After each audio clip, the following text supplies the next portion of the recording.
You are now listening to No Free Drinks, the Not Your Ordinary Dating, Relationships, and Sex Advice podcast. Join me, Wesley, your Keeps It Real co-host. We were going out, I would say steady for like 6 to 8 months. We just abruptly stopped having sex. So why are we not getting freaky? Like, what the f*** is going on? So she's like, no, because I've renewed my faith in God. I know how I am. Like, I'm not going to get no cheeks. I'm going to cheat on you. Brock, your Knows-It-All co-host. And then my go-to hookup one has always and will forever be Tinder. It's just like in the bathroom, like, cool, I got these 5-10 minutes. Like, just thumb game strong. Like, and Lena D, your No-Chill co-host. Oh, so do you go down on women? And there were a few men that said, no, like, I don't believe in that. And then I was like, oh, well, I don't believe in you, so we should probably end this. Yeah, that's harsh as I mean, it's harsh as to say you're not going to eat my pussy out. Join us every Wednesday for all type of societal norms being turned upside down.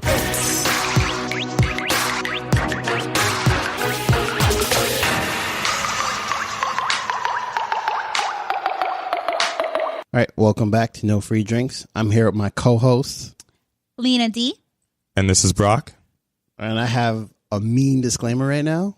There is no disclaimer this time. I feel like every time I start off an episode, there's always like a fucked up disclaimer of some sort. There is no disclaimer finally. It is a normal episode.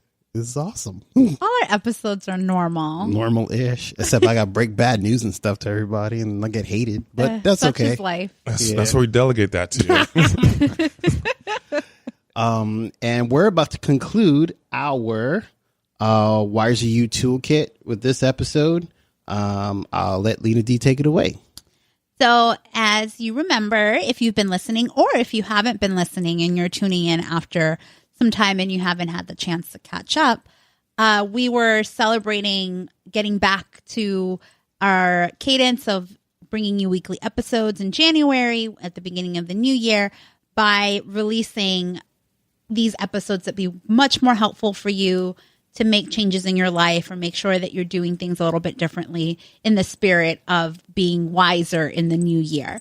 So to set you up with success, we came and gave you 4 different options, including this new one, but wanted to give you a recap in case you haven't checked them out yet. So we kicked off the year giving you advice on how you can really change the approach that you use today or that you were using in 2017 with your dating life. And in episode 29, we give you tips on how you can date to win. We also then moved on to talk about a major element of what you can do yourself to establish a successful relationship. And most of the time, we only talk about the good stuff when the relationship is going well, but we're not really honest about our expectations for the future. So in episode 30, we talked about crashing and burning or crash and burn, and having a plan in the event that your new partnership, whether it was a cohabitation agreement or you decided to go into a domestic partnership, or if you get married, if all of that goes south. And just last week, we dedicated an episode to really empower our community and our communities of color by giving you actionable ways that you can manage your mental health, and actually had a conversation around the importance of paying attention to your self-care and your mental health in episode 31, Wusa and Flow. So if you haven't checked these out, make sure that you check them out. We made sure that you had really good actionable advice that you could make strides towards one of these areas if they apply to you. And if not, make sure to share out with other friends or people that you know that have been trying to make a more positive impact on their lives and might need a little bit more advice. And so now this week, we're going to talk about what really inspired the topic for today, which is balancing your relationships and aspects of your life. And we were really inspired by sort of an experience that we're having with our own show and sort of having our co-hosts being able to balance their lives. So we do have some news to share, and it's all about achieving balance. So we're going to turn it over to Brock to tell us a little bit more about the special news that we have to share. Sure. Hey, guys, it's Brock again. So like Lena D said, have some news, unfortunately, not of the happy kind. So, the next episode will be my last episode on No Free Drinks. It's been very therapeutic, lots of laughs, and I've learned a lot from one another and just reading up. And yeah, achieving balance is something that's pretty hard. I've had a couple big changes recently from we did a reorg at work right around Thanksgiving. So then one guy got laid off, other guy got moved, and now it's just me doing corporate finance, which is kind of cool, but kind of sucks at the same time. But sure, it'll work out long term. My parents are moving back to the Caribbean in a year or so, so I'm finally trying to be a responsible son and visit them as much as I can while they're here. It's just in Brooklyn, so it's not far, but it is like 3 hours round trip on a hungover Sunday. It's a little tough sometimes. Then I'm also working on a neuroscience startup on the side with a childhood friend of mine, which is also eating up some time as well, and just trying to take care of my own well-being from extra sleep and then relationships, romantic and familial, as well as platonic. Just kind of trying to balance all that has been tough. And then I think we're in a really good space, and I have to doing the podcast for about 8 months now. We kind of have a system and a routine down, and I know it'll be in great hands with Lena D and Wesley going forward. Yeah, and we're sad to see you go. Obviously, we all put in a lot of work into defining what we wanted to talk about, and it started out as us really just having these fun, like, random conversations, like, via text message, and really wanting to have an impact on how we could inspire more people to have those conversations that people don't necessarily want to have every day. So it was great to have you on the podcast. And I think to the point of you balancing and juggling so many different things, it'd be important for other people that might be in a similar situation if you can talk a little bit about like how you were able to identify that, hey, I actually do need to rebalance my life, and then make this difficult decision. Sure. I try to do that on the regular. So whether it's my birthday, another friend's birthday, a holiday, pretty much any time that's important or I have free time, just kind of think about what's happening now and what's kind of coming up. And then also stress indicators. So whether it's I'm not able to sleep through the night. When I was younger, it'd be like breaking out in acne, or now occasionally like it'd be like an eye twitch. So like stuff like that. So like we all have different stress indicators. So like just be mindful of those. You're probably kind of just wearing yourself too thin, and it's okay to kind of just sit back and try to rearrange stuff. Like I remember in school, I'd purposely just skip a class. Like I just need sleep today. Like today is just sleep, catch up on sleep. Just kind of just be mindful of that. But sometimes that won't work because that's just essentially a short-term plug, and you have to rearrange stuff long-term. Otherwise, it's just going to keep on occurring.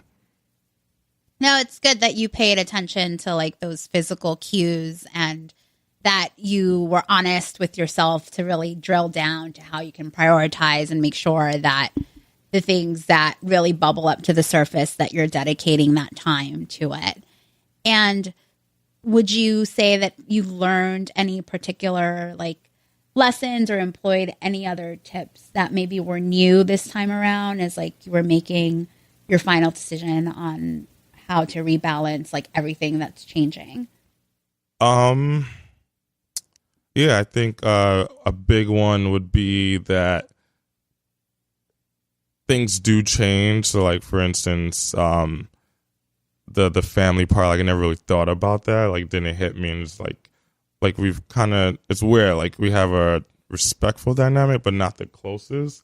But then as more and more friends have moved away, whether it's California or North Carolina or just got married and stuff, kind of I kind of took those relationships for granted. It's like, oh, we're all going to be in New York City all the time. And then everyone moved away and started getting married and having kids, or just kind of just focusing on themselves. So kind of just want to, like, I just try to manage those relationships I have in front of me right now. And that's all I can do, just focus on the immediate vicinity for now. Okay. No, that's awesome. I'm glad that we're able to, like, at least give a tangible example to our listeners of how making certain decisions sometimes doesn't really come as easy. But if you want to achieve your own personal self-care and you want to make sure that the way that you're balancing your time is healthy and doesn't lead you to be overly stressed out, you just have to make those decisions and have that conversation. And sometimes, obviously, like, the input from family and friends helps, but it's about putting it into perspective. So we really, thanks for sharing that story. And obviously we're trying to be as open as we can with our listeners because you have been with us and you've gotten to know us a lot through the episodes that we've had. And hopefully with some of the shifts that we've been having a lot lately, where we're welcoming more guest speakers and we've been doing more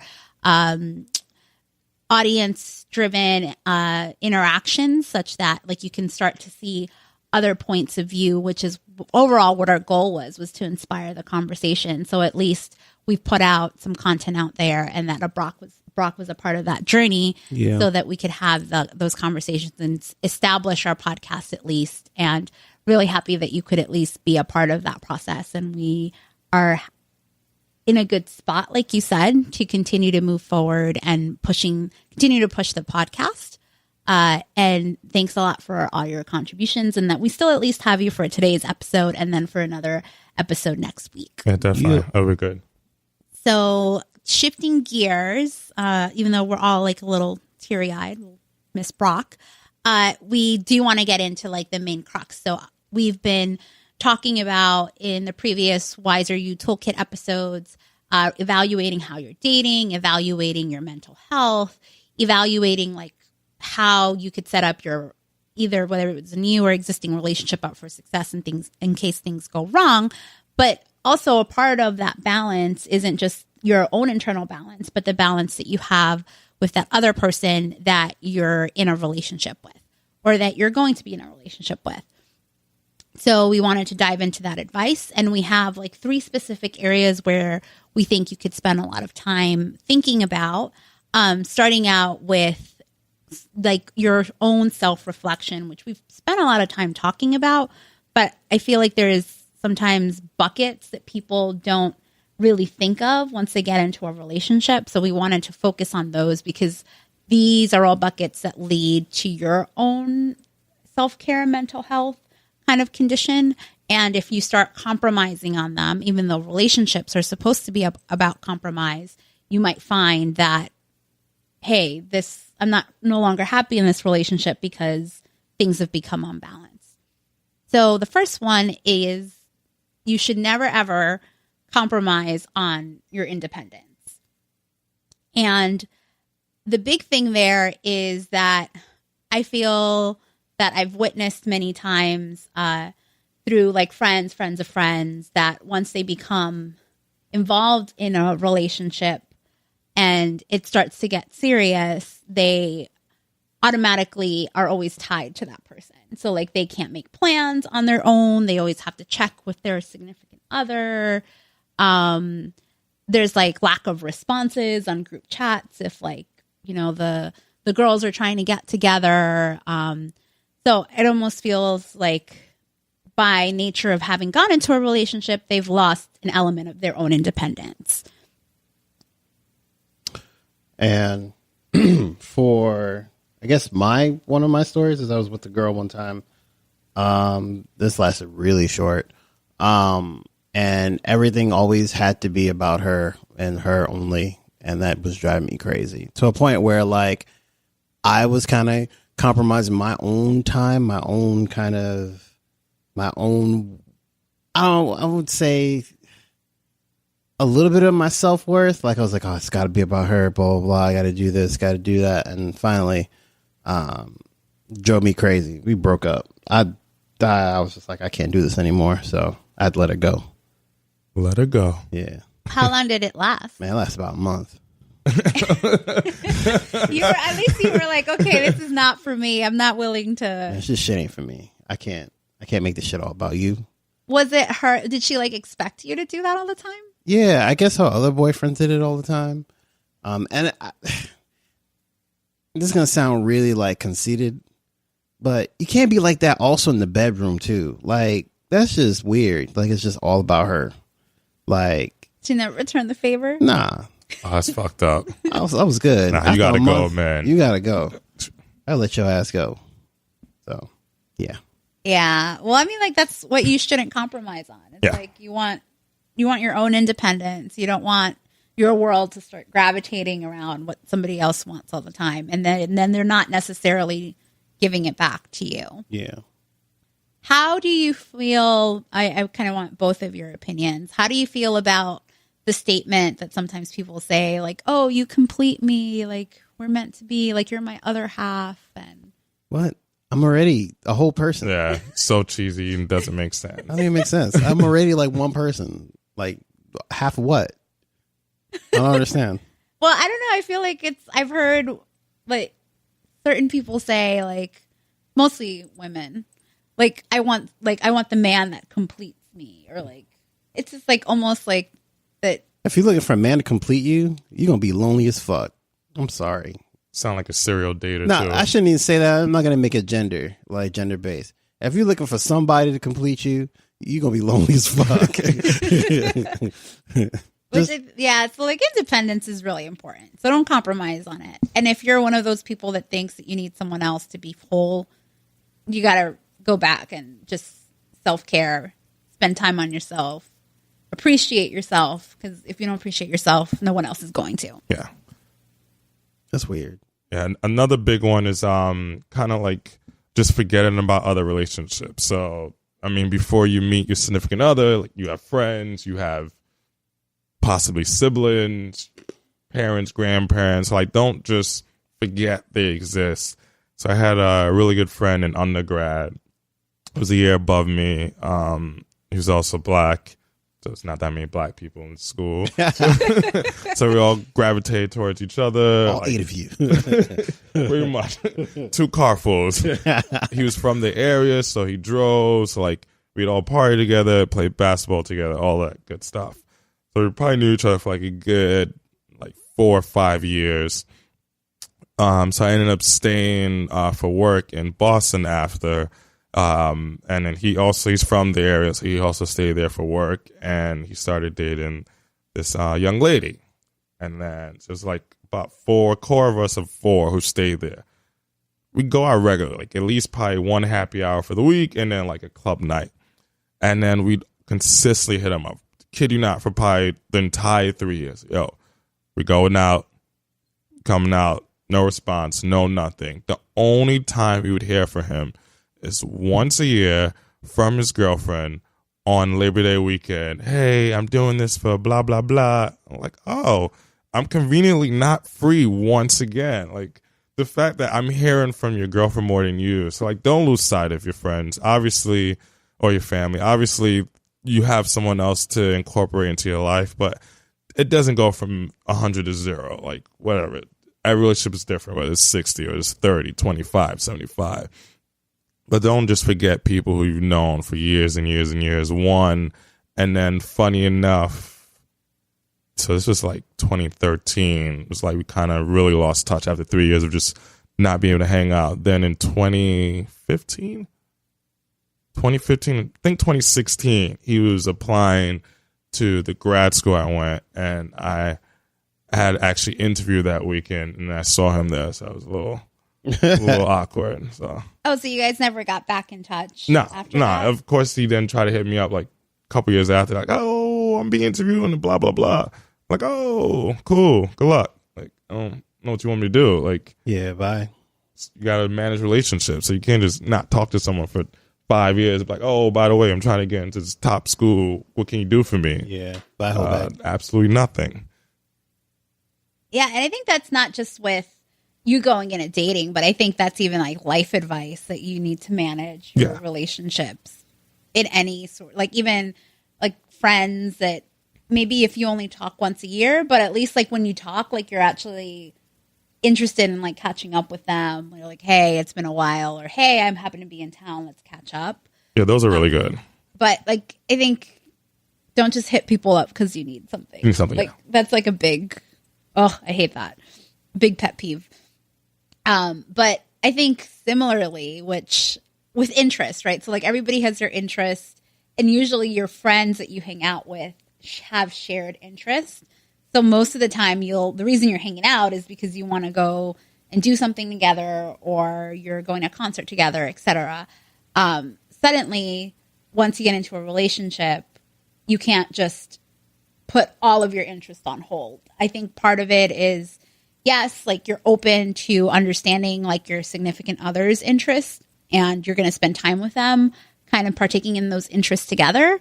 But that doesn't mean that you forget about all the original interests that you had.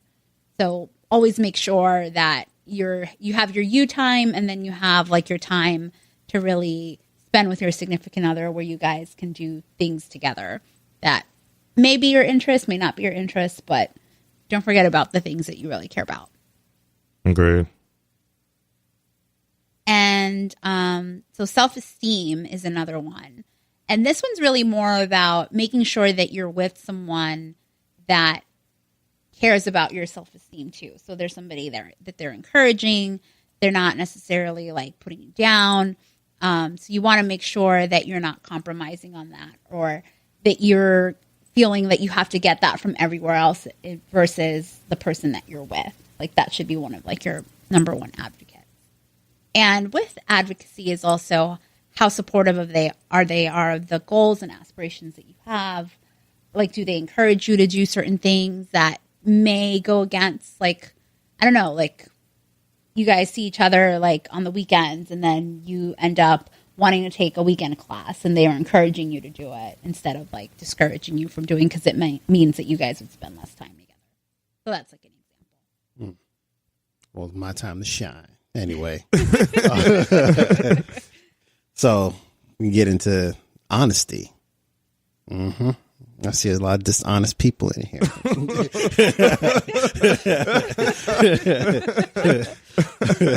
No, I'm just playing. But let's say if you had like a 9-to-5 job, and if you're okay with someone who works like long days, weekends, are you okay with that if they don't have that much time for you? Let's say it's a doctor, right?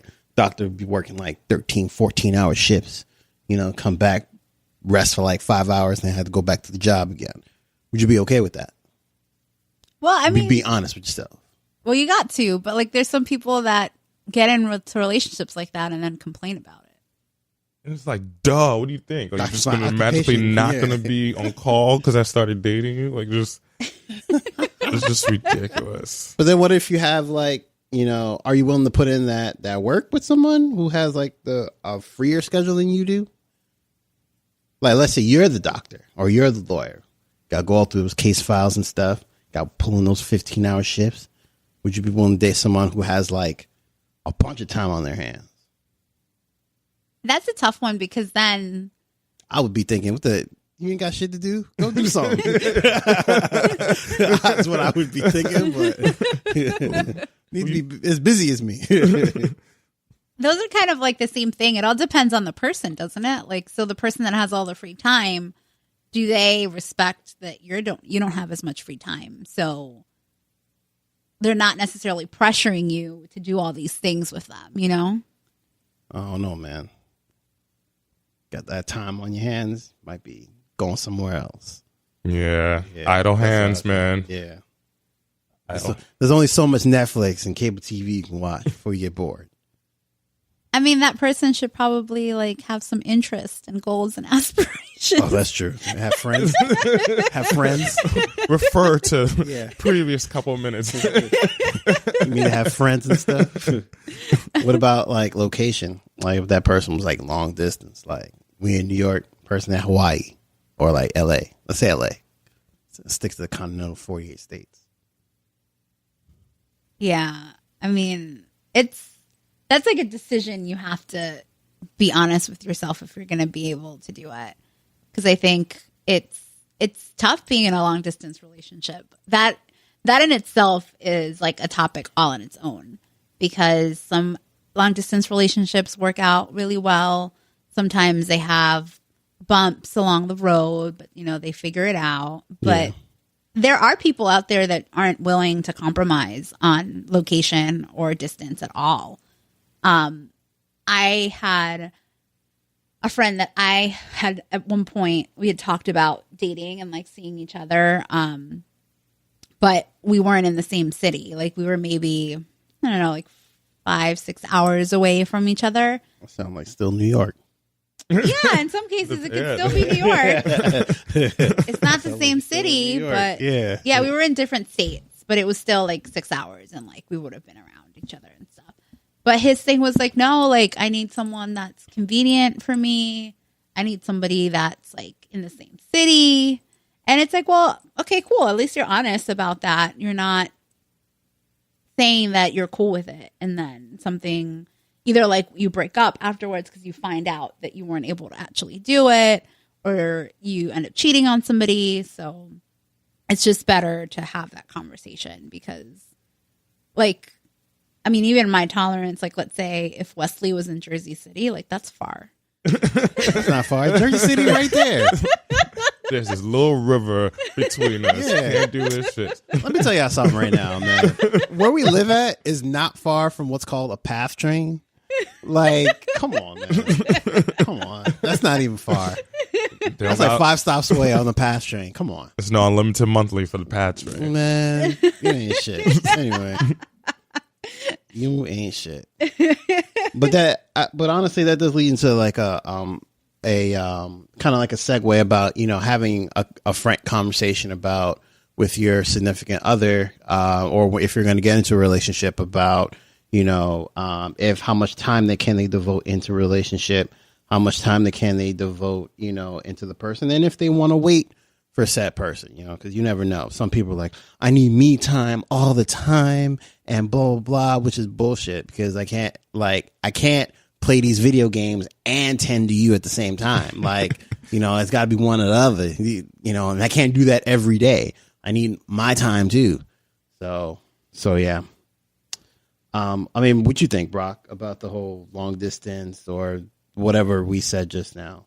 Yeah, I think it's tough. I think you definitely need to figure that out before. I've seen it happen so many times where on both sides, where the person's like, oh, I never see such and such.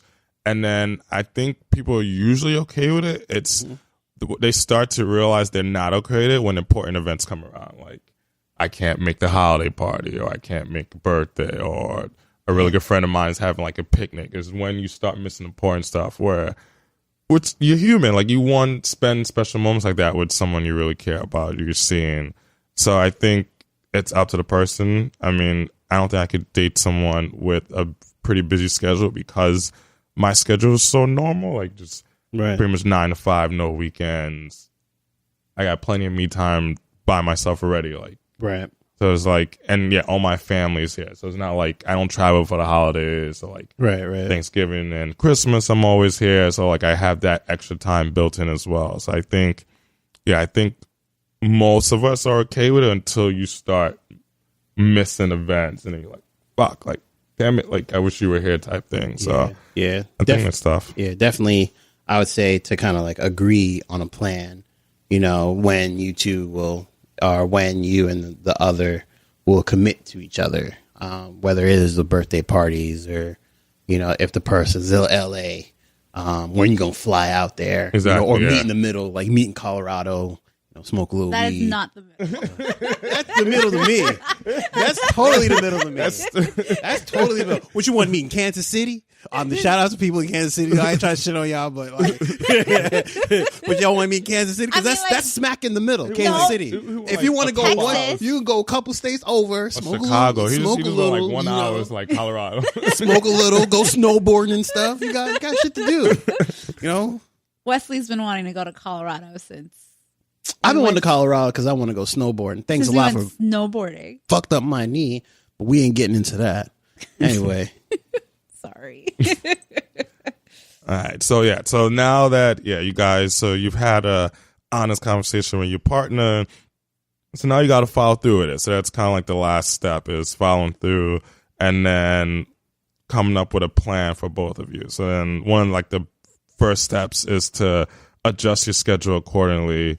And by that, we mean kind of prioritize your current responsibilities. So what do I have to do in any given day or week? So obviously I have work. So work and sleep. Bomb.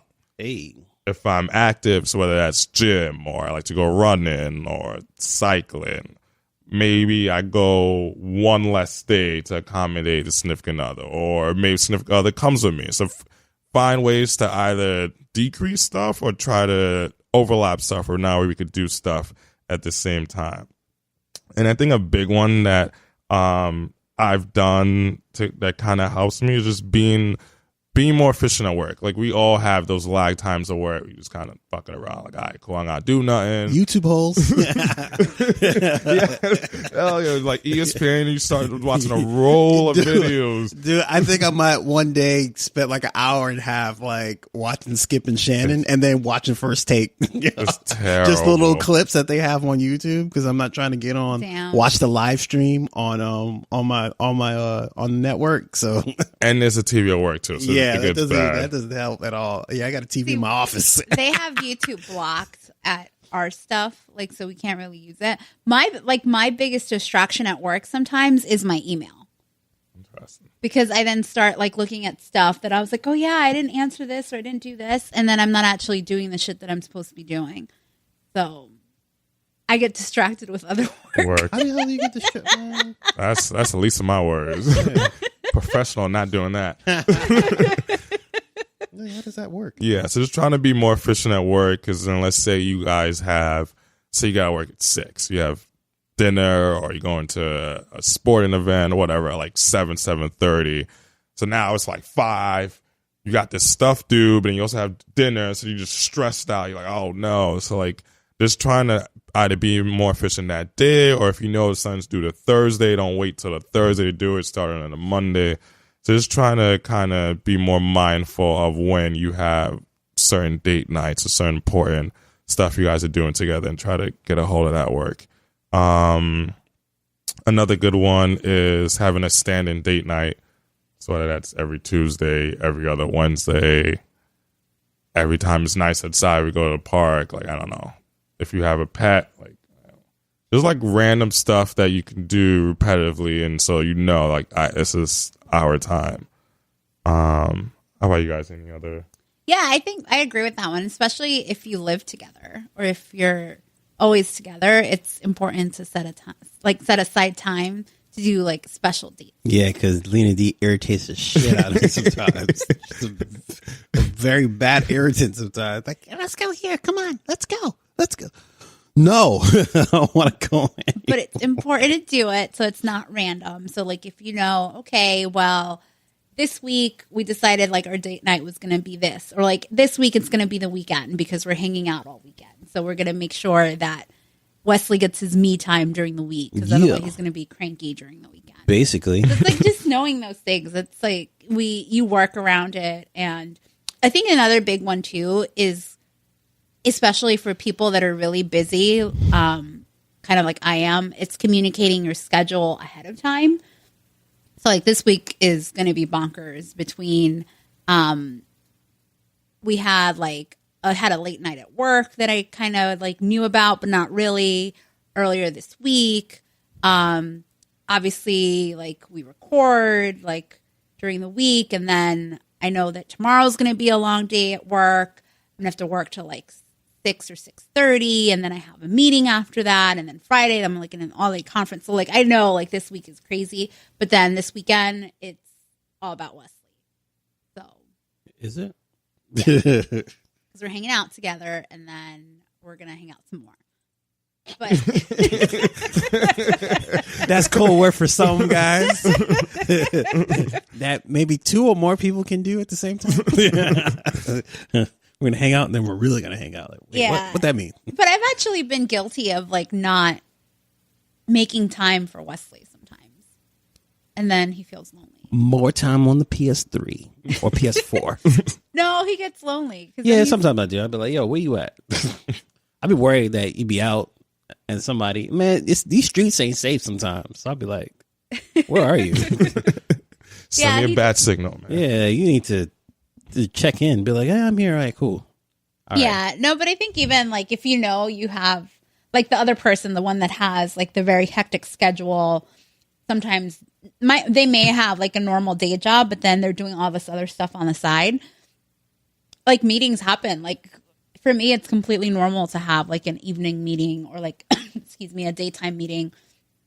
You just got to communicate it because some weeks get crazier than others. Yeah, my job is like, nope, I'm going home.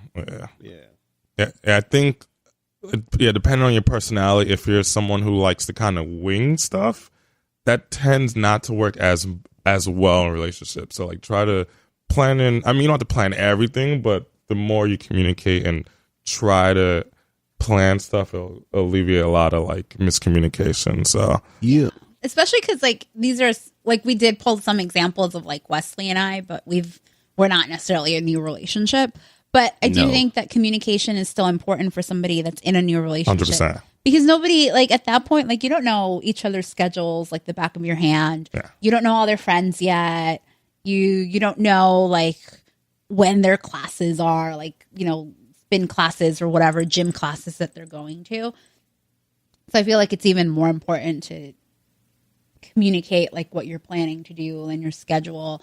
And then if it's like busy weeks, like back to back to back to back that you know ahead of time, like give your partner a heads up, like tell them, hey, like March is going to be crazy. I have a lot of work travel. Let's do something special beforehand. Or like, this is the one time that I have free. So it's definitely more open communication and then prioritizing that that's the time that you're going to spend together. And then I guess if you don't really have the time to spend together, then also being open about that. Agreed. Yeah, agreed. Yeah. And then a couple other ones. I found like group activities in your schedule every now and then also helps. So one is a way for your friends to kind of vet your significant other and vice versa. And then two, you don't always feel as though you're choosing like, I can only go out with the boyfriend or the girlfriend, or I could only go out with the boys or the girl. Like, how about we just all go out and like whatever. Lena D. What? You overdo that shit sometimes. Oh, like that I get a whole bunch of people to hang out? No, I mean, you do shit like that, like 6-7 days a week. I'll be like, yo, man, I ain't bowing out. Gotta go to work tomorrow.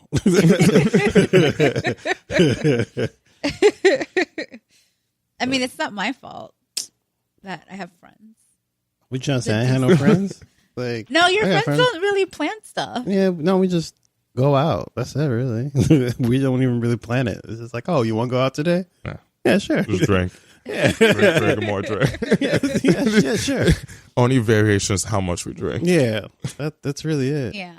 No, we plan stuff in advance. And we're like, we're going to do this. Or like, let's go to this concert. How many people want to go? It's a lot of planning. Yeah, Hey, that's too much. Yeah. Wesley's like, I don't do concerts.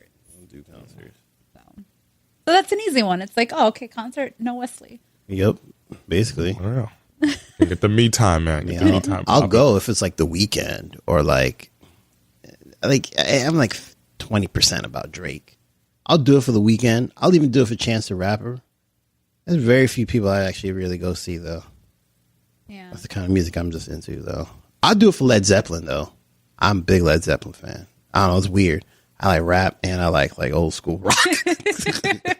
So varied interest. Does have origins from rock, so yeah. And then final one to kind of help with the planning, just in schedules, traveling together. So kind of lets both of you disconnect and just like, all right, just try to, even if you have a work phone, try to turn that shit off. But like your boat doesn't have to be anything crazy. Like if you're from Pennsylvania, like, I don't know, go to the Catskill Mountains or something like that, Poconos. Like, just try to leave your immediate area where you can get away and then just enjoy each other's company. So whether it's a weekend, whether it's a day trip, a week. Like, so yeah, traveling together is also a big one.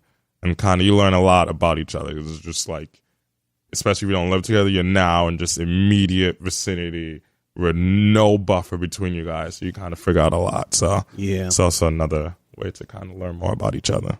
Yeah, and it's fun because then I think that's important to, if travel is in the equation, I think it's important to date someone that's also enthusiastic about travel. 100%, yeah. Because you can end up finding out that somebody's not really into travel like that, even though they say, oh yeah, I can do that, it's fine. And then you find out that their travel consisted of going to the same city like once every like 3 months. They don't even have a passport. Oh God. Like, leave now. Yeah, we can't be together if you don't have a passport. Yeah, you need a passport. Come on, man. You need to go outside. And like really outside. And I don't like if someone doesn't have a passport, I think it's hard to kind of change their perspective on how they see their need to travel. Yeah. So I don't know the ones that are worse. The ones that think that you need a passport to go to Puerto Rico, or the ones that don't have a passport at all. I don't know which one's worse. That sounds pretty. Those are both pretty grim. Yeah. Yeah. I've met people like that too. It's just like, what? Wait, what? You've been in the country way too much. Yeah. That's pretty bad. So hopefully that was helpful with how to navigate new relationships and bring more balance to your life. We're definitely inspired to achieve more balance in our lives after that conversation. And I hope that for those of you that listen to Date to Win and then are now trying to achieve balance in the new relationships, that you're able to find it and that it's a great situation for both of you. Don't forget to show us some love on social media. Follow us on Instagram by searching for _NoFreeDrinks, or you can even like us on Facebook. Choose your poison. And that was our episode today. Thanks for coming. I hope it was good for you too. This is Lena D. Kisses. This is Wesley. Peace out, Girl Scouts. This is Brock. Make love, not babies.